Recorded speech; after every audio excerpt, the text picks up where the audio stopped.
Good morning, everyone. It's hump day and I am getting ready to head out. So this morning was a little bit different. I went to my mother-in-law's this morning, then I went to get gas, then I came back home because I have an appointment today at 12:15. So I'm getting all my food ready, and when I go to this appointment, then I'm just going to start working from there. It is a little cooler out today and gray and cloudy, but it's not raining, so I'll take it. Real quick before I tell you what I'm taking with me today, I got a comment that I just wanted to touch on a little bit here, and it was about the fact that they didn't think I was eating enough butter, that this was beef, butter, bacon, and eggs, and that we were basically just eating a carnivore high protein diet. And I just, in case anyone else was feeling that way or thinking that, we are eating a lot of butter. So I try not to cook with butter. So first off, when you're doing beef, butter, bacon, and eggs, those are the things that you're allowed to have. You can have those things, but they're not required. So if you don't like eggs, then you don't eat eggs. You just leave that out and you eat beef, butter, and bacon. And that's totally fine. My main concern would be if I wasn't getting enough fat, because you have two forms of energy. You have fat and carbs, and we are eating basically zero carbs. So if we're not eating enough fat, we are not going to have any energy. So it is always my goal to make sure that I have enough fat.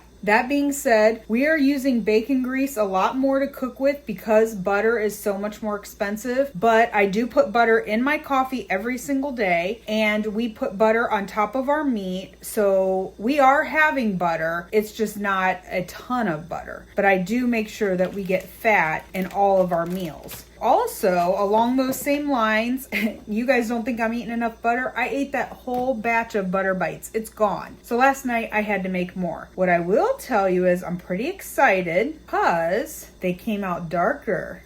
I made sure that I cooked them longer this time, but they are definitely browner. They do have the bacon bits in them. And so I'm taking some of these in my lunch today, and I'm super excited to try them, having cooked them longer this time. I just kind of wanted to touch on that, let everyone know that I do feel like Mike and I are getting plenty of fat in our diet. So real quick, fat coffee, 2 eggs, baggy bacon, and I am going to take some of these butter bites today. So we'll see you guys later.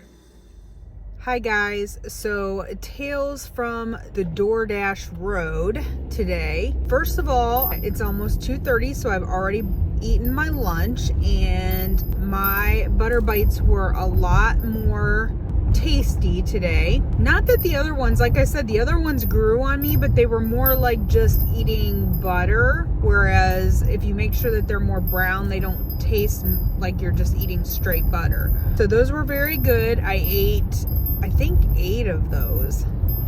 That's a lot. But also, we have a restaurant here local called Clean Eats. It is a restaurant that supposedly sells health food, and of course, you know, they're super busy because it's the beginning of the year and everyone's doing, like, you know, eating healthy. And I picked up a sandwich for somebody. It was a bacon ranch chicken flatbread sandwich. So just out of curiosity, I went on their website to look up the nutritional facts. Now, first off, this sandwich contained wheat, soy, and milk. So that right there is a no-no. Also, it was more of a low-fat sandwich. I think it said there was only a total of 14 grams of fat in the sandwich. It had 33 carbs. So to me, obviously that's not healthy. But again, it all just goes back to what we've been talking about with Dr. Berry's book, and how we have been told what healthy eating is for so long, and there's so many people who still believe that that's a healthy way to eat. Again, it always makes me feel bad because in my mind I'm thinking this person who ordered this thinks that they are doing the right thing and making a healthy choice. So I just thought I would share that with you guys. I just find some things when I'm out here working that just really speak to me and pique my interest, and today that was one of them. Good evening, everyone. Oh, rub my back. No, you rub my back. Speaking of backs, I'm going to talk about my back tonight. Oh, you are? Yeah. Real quick, before we start our conversation, we're just going to show you that we're having steak and eggs for dinner. There's Mike's. I'm having scrambled eggs. And Dawn's having fried. And I'm having fried eggs. Sweetie, you want to tell everyone what you had for lunch today? So we had hamburgers for dinner last night. We cooked up 2 extra burgers so I could take them to lunch today. But last night I was unable to eat both of my burgers to begin with. So I then had 3 burgers left and like 2 bites of another burger. So I took the full burger and the few bites left of the other burger. I took a baggy bacon and I had pork rinds that I take just in case, and I took a beef stick. But when I ate lunch today, all I ate was the bacon and the burger and the bite of a burger. So you didn't eat the pork rinds? I didn't eat any pork rinds. I had them. I opened the bag, but I didn't eat any. And you didn't eat the beef stick. And I didn't eat the beef stick. Now, normally that wouldn't be enough for me, but I was so busy at work today that I really didn't have time to really think about being hungry. And I wasn't, but I would have normally eaten more. I just had to get stuff done, so I just kept working and the day was over. Well, that's good. A busy day and getting through your day quickly is always a good thing. Mm-hmm. I kind of mentioned this about my back. Mike and I have been talking over the last couple of days about changes that we've noticed since we started beef, butter, bacon, and eggs. Just physical changes. We did get a message from our daughter-in-law, what was that, the day before yesterday? Yeah, it was at least 2 days ago, yeah. A couple of days ago, and said that she notices that she feels slimmer. She's like, if that makes sense, I feel slimmer. And I'm sure what it is a lot of the inflammation is going down. We had already told you guys that she said she felt her work pants were getting looser, but she actually said she feels slimmer. That was a positive. Mm-hmm. For myself, something that I've noticed is I have a spot in my back that has given me trouble, and it wakes me up at night when I go to roll over. Now, when I push on that spot, it's still tender, but it doesn't wake me up at night when I roll over. I don't get the sharp pain that I was getting before. And that means we both get a better night's sleep. Yeah. And the other thing is, as a woman, I wear a bra, and at night You wear a bra? Yeah. Most of the time. Never knew. So at night, most women, I don't know how you do it, but I reach up and unclasp my bra with my right hand. Oh boy. Should we cover our eyes? I'm not taking it off. No, but we're teaching everybody how you take off your bra. That's how I take mine off. And recently I told Mike that my shoulder had been bothering me so much that I couldn't reach up to unhook it. And if I started to unhook it, it would get so sore I'd have to stop for a minute, and I was taking a break, and then I'd go back and do it, to the point where I ordered bras online that clasp in the front because I'm having such a hard time reaching up and unclasping. Those are for me. Don't let her fool you. Stop.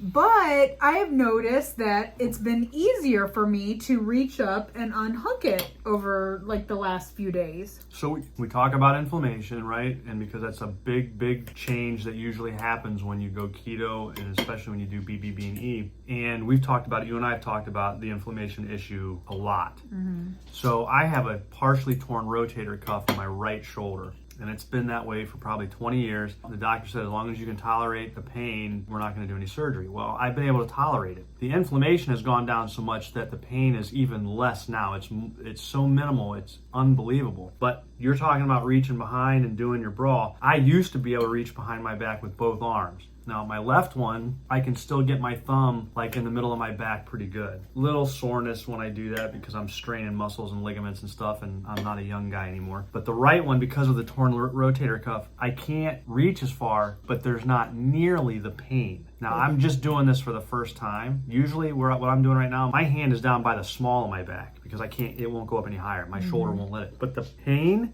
is far less. Usually, as soon as he goes to do something with that arm, he goes, oh, it'll start to hurt and he'll have to stop. So the inflammation issue is no lie. It is real, and it will ease pain. It may not get rid of it completely, but definitely that help. spot in my back, if I know where it's at, if I press on it, it feels really tender, almost like a bruise. It's there, but I don't get the sharp shooting pain that I was getting when I was laying on my back and I'd go to roll over or whatever. It'd wake me up 4 or 5 times a night, easy. So I just found that to be pretty interesting and thought maybe, we should share that information with you guys. And that being said, what kind of things have you noticed? Have you noticed inflammation going down? Have you noticed aches and pains going away? I was talking to a guy at work today, somebody that I deal with on a daily basis. We have gotten on the subject of keto, and he's a young guy. much younger than myself. He works out a lot, but he eats a lot of carbs and stuff because that's, what he was taught. Through the discussion, he started asking questions about keto, and he knows we're doing BBB&E, so he asked me today, he said, so how do you feel? And I explained it to him, basically what we just said here, which is, I feel fantastic. No pains, no aches, no inflammation. He's like, wow. He goes,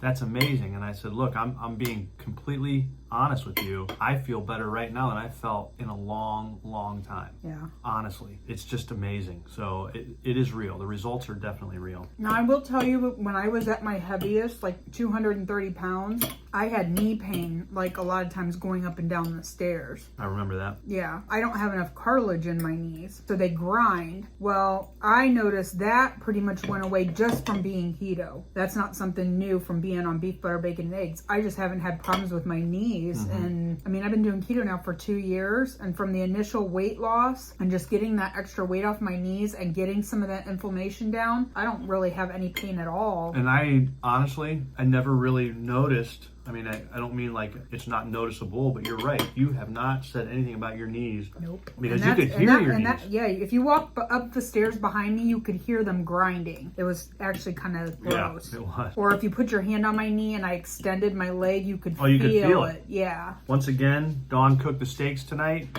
She's becoming a pro at this, and they are fantastic. I feel like more flavor this time, because last time you said they wanted. Well, the flavor was good anytime, but I feel like cooking them in the air fryer keeps all the juices in it, so that keeps it juicier and tenderer. And I don't even know that it's necessary that you grill them. I like to sear them though. The flavor is amazing. So real quick, while we're having dinner, we're going to go ahead and talk about our chapter in Dr. Berry's book tonight because it's a short one. Really short. So there's no point in doing like a whole separate section. But it's basically about kidney stones. We'll kind of talk about it a little bit, but let me just read you the lie real quick. So the lie is, eating or drinking too much calcium can lead to kidney stones. Also, if you had a kidney stone, you should decrease your calcium intake so you don't get another. And I will tell you, Mike's dad has had, how many kidney stones has he had? He's had nearly 50, if not more. Yeah. In his lifetime. Now he's 75, but he had his first one in his 20s. And then he didn't have another one again till like his mid-30s. He went like 15 or 20 years before he had another one. And then they just rapid fired. Yeah.